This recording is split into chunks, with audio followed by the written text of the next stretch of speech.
লাইফের নতুন একটি ব্লগে আপনাদের সবাইকে স্বাগত জানাই। আজকে মঙ্গলবার, সন্ধে এখন 7টা মতো বাজে। আজকে আমাদের এখানে গণেশ পুজোর শেষ দিন। সব ঠাকুর আজকে বিসর্জন যাবে। এটা হচ্ছে আমাদের কলোনির গণেশ ঠাকুরের মন্দির। এই মন্দিরটা এখানে সবসময়তেই থাকে।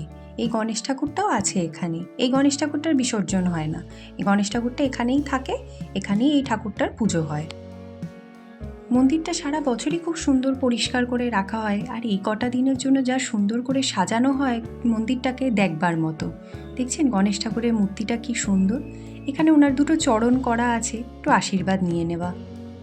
দাঁড়ান আপনাদেরকে মন্দিরটা একটু ঘুরে দেখাই। এই দেখুন এখানে একটা বটগাছ রাখা আছে, বটগাছের নিচে কেউ এই গণেশ ঠাকুরটা রেখে দিয়ে গেছে, কি সুন্দর দেখতে।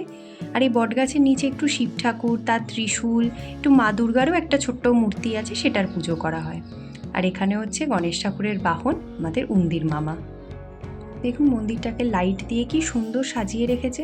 যেরকম আমাদের ওখানে দুর্গা পুজোয় প্যান্ডেলগুলোকে সারা রাত লাইট দিয়ে সাজিয়ে রাখা হয়, সারা রাত লাইটগুলোকে নেবানো হয় না, এই 10টা দিনও গণেশ ঠাকুরের মন্দিরের এই লাইটগুলো আর নেবানো হয় না।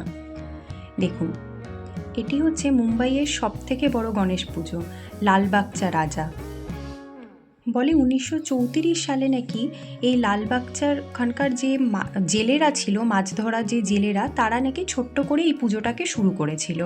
ওনাদের মনে হয়েছিল যে এই গণেশ পুজো ওনাদের ওখানে করলে ওনাদের ব্যবসার ভালো, ওনাদের নিজেদের সুখ শান্তি সমৃদ্ধির বৃদ্ধি পাবে। এই লালবাগচা রাজায় প্রতি বছর যে মূর্তিটা আসে সেটা মোটামুটি 18 থেকে 20 ফিট তার হাইট থাকে। আর এই যে মূর্তিটার রূপ দেখছেন, এই রূপটাই প্রতি বছর লালবাগচা রাজায় করা হয়। বলে এটা নাকি ওনাদের ওখানকার কিছু প্রতিষ্ঠার ব্যাপার আর কি, যে একটাই রূপ রাখা হয়। আর এটি হচ্ছে গিয়ে আমাদের কলোনির গণেশ পুজো। আপনাদেরকে তো গণেশ মন্দিরটা দেখালামই, যেখানে সারা বছরই পুজো করা হয়, কিন্তু এই 10টা দিনের জন্য এইখানে বড় করে গণেশ ঠাকুরের প্যান্ডেল করে এখানে পুজো করা হয়। যেরকম আমাদের কলকাতায় দুর্গা পুজো হয়, ঠিক এখানে সেরকম যেন গণেশ পুজো হয়। মনটাই খুব ভালো হয়ে যায় 10টা দিনের জন্য। যদিও বা এবছরের দুর্গা পুজো কলকাতায় কিভাবে কি হবে সেটাই হচ্ছে গিয়ে বড় কথা। এতটাই বড় একটা দুর্ঘটনার সম্মুখীন আমরা সবাই, যে সেটা নিয়ে যে কতদূর সবার মনে আনন্দ নিয়ে সবাই দুর্গা পুজোটা কাটাবে, এটাই সবথেকে বড় প্রশ্ন। এটা হচ্ছে কি আমাদের কলোনির সুরভি হল। এই হলটা বিয়ে বাড়ি, জন্মদিন বাড়ি, যে কোনো অনুষ্ঠানে এই হলটাকে ভাড়া দেওয়া হয়। ভিতর থেকে নাকি খুবই সুন্দর হলটা। এই হলটার সাইডে একটা প্যান্ডেল করে এখানে গণেশ পুজো করা হয়। কি সুন্দর করে সাজানো হয়েছে দেখুন। আর এখানে ঢুকতে গেলেই এখানে হচ্ছে শ্রী ছত্রপতি শিবাজী মহারাজের একটা মূর্তি রাখা হয়েছে। এই যে গণেশ ঠাকুর, এখানে দেখুন দুটো মূর্তি রাখা হয় সব সময়। একটা মূর্তিতে পুজো করা হয়, আর যে বড় মূর্তিটা সেটাকে সুন্দর করে সাজিয়ে গুছিয়ে রাখা হয়। এই ছোট্ট মূর্তিটাকেই পুজো করা হয়। কি অপূর্ব রূপটা দেখুন। আর এই যে বড় ঠাকুরটা, যেটাকে সুন্দর করে সাজিয়ে রাখা হয়, এনার রূপটাও দারুণ সুন্দর হয়েছে এবছর। এই দেখুন কেউ যেন মনে হচ্ছে এখানে একটা রূপোর মুকুট বোধহয় দান করেছেন।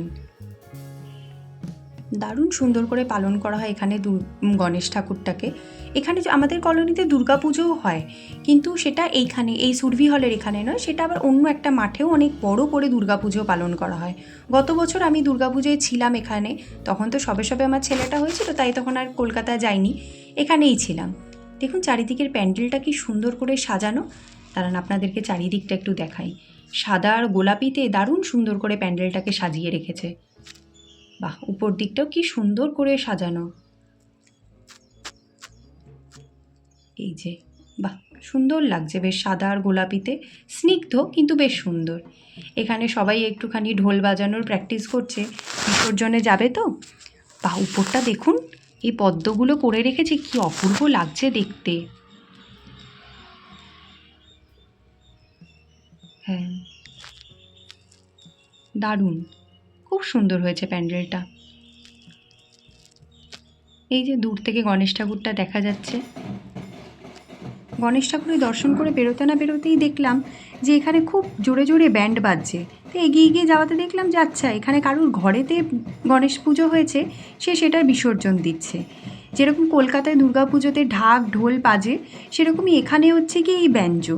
এই ব্যঞ্জোর আওয়াজে সবাই মেতে ওঠে, আর খুব ভালোও লাগে যখন যেখানে থাকা আর কি। কলকাতায় দুর্গা পুজো যেমন আমরা ঢাকের আওয়াজে অভ্যস্ত, তেমন গণেশ পুজো এখানে আবার আমরা এই ব্যঞ্জোর আওয়াজে অভ্যস্ত।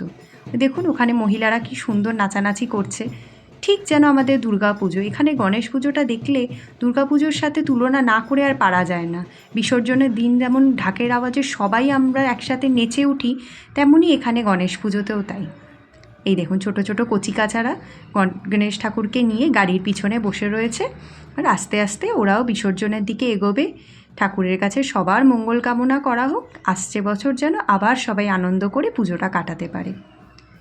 ওরা বিসর্জনের দিকে আস্তে আস্তে এগোক, আজকে আমরাও একটু বাইরেই খাওয়া দাওয়া করব, তাই জন্য বললাম ওর বাবাকে স্কুটিটা বার করতে। আমাদের এখান থেকে একটা স্টেশন পরেই এই রেস্টুরেন্টটা আছে, উড়িপি বলে, ভান্ডুপ বলে জায়গাটার নাম। ভান্ডুপে এই উড়িপি রেস্টুরেন্টটা।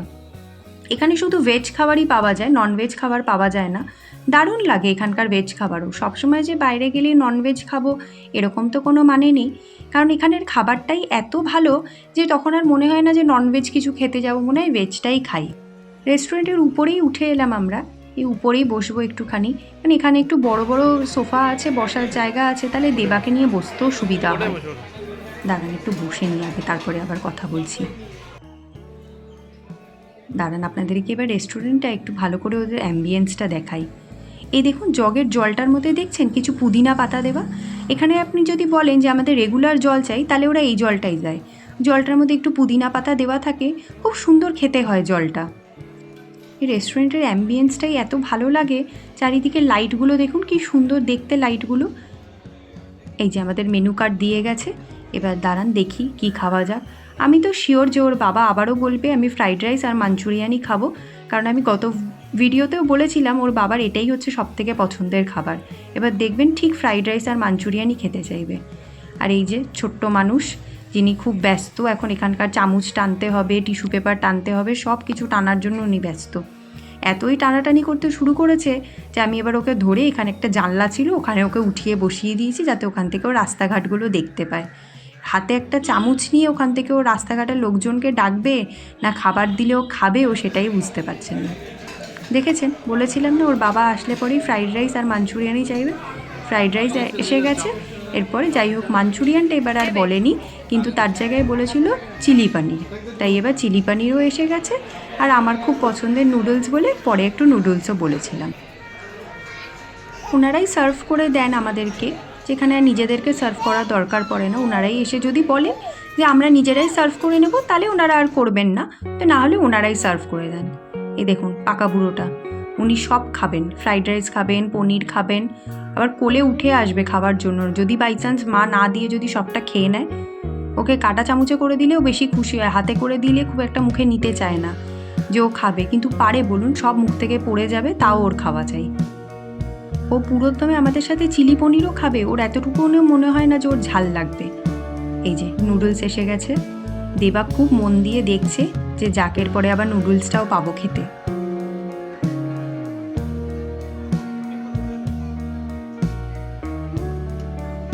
ওর বাবার অবশ্য খুব একটা চাউমিন জিনিসটা পছন্দের নয়, কিন্তু ওটা আমারই পছন্দের বলে ওটা আনিয়েছিল, যে অল্প ফ্রাইড রাইস অল্প চাউমিন মিলিয়ে ঝুলিয়ে খাওয়া হবে আর কি।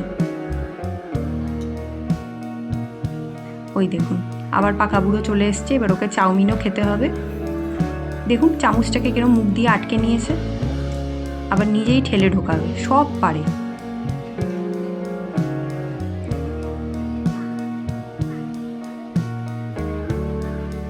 আবার হাসাও চাই যে ওর খাওয়া হচ্ছে।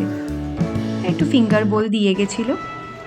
দাঁড়ান আপনাদেরকে একটা জিনিস দেখো, ওই দেখুন ছোট্ট একটা পুচকেকে নিয়ে ওর বাবা মা এসেছিল রেস্টুরেন্টে। চলুন এবার আস্তে আস্তে বাড়ির দিকে এগোই। সামনের বছরও যেন গণেশ ঠাকুর আমাদের সবার কাছে ফিরে আসতে পারে, সেই আশা নিয়ে একবার সবাই মিলে বলে উঠি, গণপতি বাপ্পা মোরিয়া, পুরচিয়া বর্ষি লক করিয়া।